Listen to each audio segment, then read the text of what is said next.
You're watching What's Up College Edition, and this is Barry Bostwick, sometimes Brad Majors, and sometimes Mayor Winston, and sometimes whoever I'm going to be the next week or two, you know. It just goes on and on.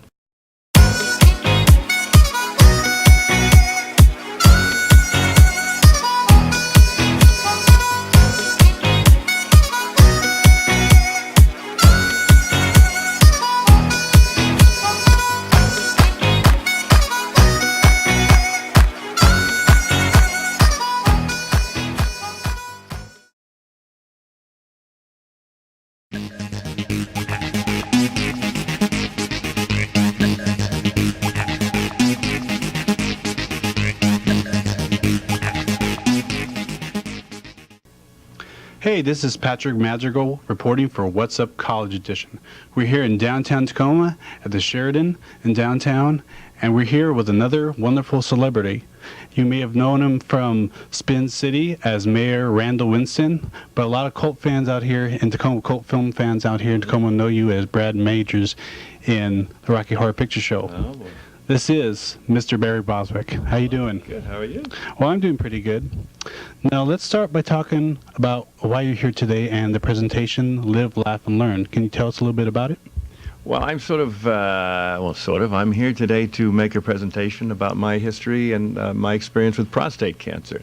And I'm trying to give as much information to men and to the ladies in their lives about early testing and what the experience was like, and how hopefully they can avoid some of the things that I had to go through by having PSA tests done and digital rectal exams and all these things that men should have so they can save their lives. Wow. Mm-hmm. Very interesting. Now, we have so many questions. I have so many questions I want to ask, but we just have such a little time. So let's start by asking you, how did you get your start in the entertainment field, and who are your influences? Oh gosh, that's a hard. I went to college. I got a Bachelor of Fine Arts in acting from a college in San Diego called California Western University. Then I went to NYU School of the Arts in New York City. And while I was in school, I was working professionally. I got my equity, card when I was like a sophomore in college, and I would always work professionally during the summers of college, and eventually ended up in New York at NYU and doing Broadway shows and off-Broadway shows, and worked my way into television, the occasional film, and so I've been pretty fortunate. I haven't had to do too many jobs other than be an actor. It's a fun job. I think it's a great job. I mean, there's a lot of stress in first of all trying to make a living, but besides that, there's so much downtime, when you're an actor, that you have to come up with things that make your life meaningful besides your profession. And whether that's some sort of a spiritual quest, or whether it's some real serious hobbies, or whether it's volunteerism, or whether it's drugs and alcohol. It could be a number of things that you do to take your mind off the fact that and be creative, that you're actually not being an actor, because what you bring to your acting is what you're living usually, and so you have to live a good life, a healthy life. Well, in some cases you don't. I guess there's some actors out there who are total lushes and drug addicts, and who are actually quite interesting on film because of that, But you won't find a lot of them on television because the schedules are a little too rough. But for the most part, being an actor is really, it's a calling. I don't think it's something that you really think about being. You either do it because it just happens in your life. It's like singers. I think singers are the same way. They just have to sing. Yeah. And something about actors, they just have to act. And also, they really can't do anything else. That's all you can do, yeah. They try to sing. Some actors try to sing, and some singers try to act. Yeah, that's true. That's true. But and some of them are good at it. I mean, that's when you're in that part of show business, it's just entertainment, But actors don't consider themselves entertainers. The real actors consider themselves artists. I'm something in between that.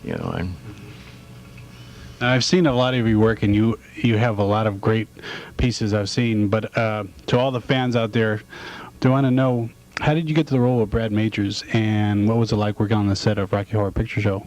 Rocky Horror Picture Show. Well, I auditioned like everybody else. I auditioned, but Susan Sarandon and we auditioned together for the parts because we were friends, and we had heard that these two parts were available, and we thought that we were right, and the casting person thought we were right, so we went in together and auditioned together, and we got the part together, and we ended up in England, doing it there, and neither of us had ever done it in a stage show. It had been done for many years on the stage before it was ever made as a movie, and so it was thrilling to be with a lot of Brits who were really weird, like they're just really weird guys, but really creative guys. Like Tim Curry? Yeah. Well, Tim was actually the least weird of them all. Tim was like a real actor. I mean, he didn't walk around in mesh stockings and bustiers. No, I mean, he was, as you've seen from his career since then, I mean, he's a pretty serious actor. But I think some of the other people, are probably sort of stuck in that thing, I was sort of like the odd man out in that show, because I was exactly like that character. I was sort of like, I'd never been to England before. I didn't have a lot of friends. I was sort of straight, and if they wanted me to do cocaine in the car on the way to the movie set, I would never do it. No, I've got to work, And so I was very much like Brad Majors, and I had a pretty good history of musical comedy in New York. So I mean, I pretty much knew the genre. I knew how to be a little over the top without going so far over the top that it was just bad acting. And what was it like working as Mayor Winston on Spin City? It's like bad acting. No, it wasn't. Not bad.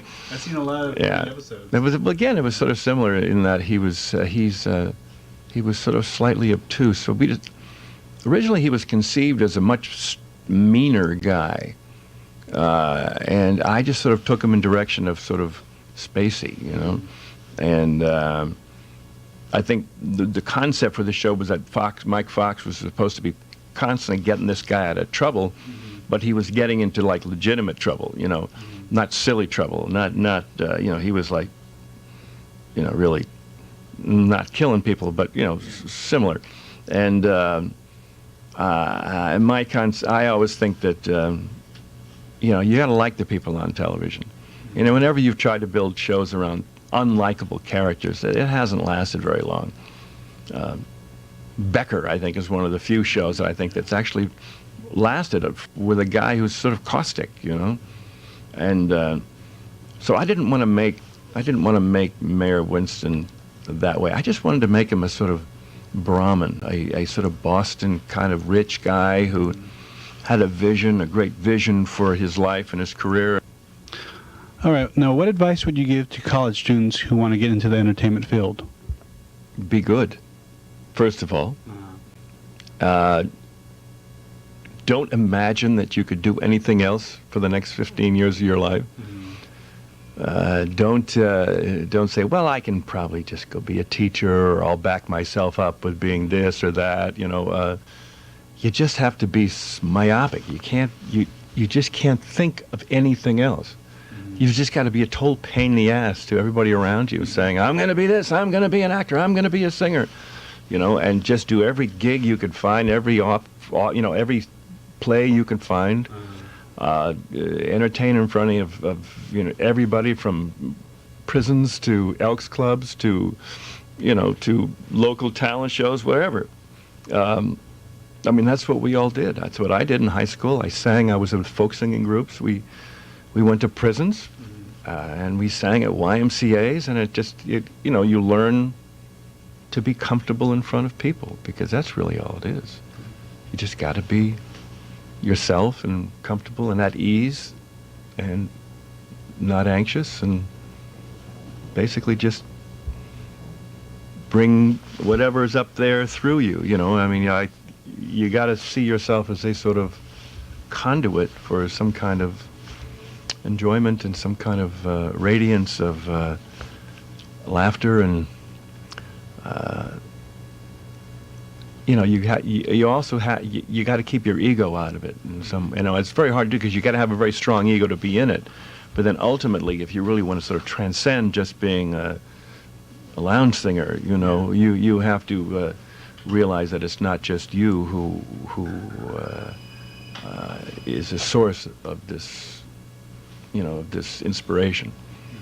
And it sounds a little too spiritual, woo-woo stuff, doesn't it? But It's very good. It's very good advice. but it's true. It's true. You have to start being very egotistical, but then you can't let the mechanics show eventually, because people catch on that you're relentless, But you have to be relentless without showing your relentlessness, That is good advice. Now, one more question, Mr. Bostwick. Years from now, how do you want to be remembered? Probably as a guy who made you laugh more than anything, because there's never been a quest of mine to do, a Hamlet anywhere or something. I just think I just want to make you laugh occasionally and bring some joy into your lives, and by doing that, it brings joy into my life,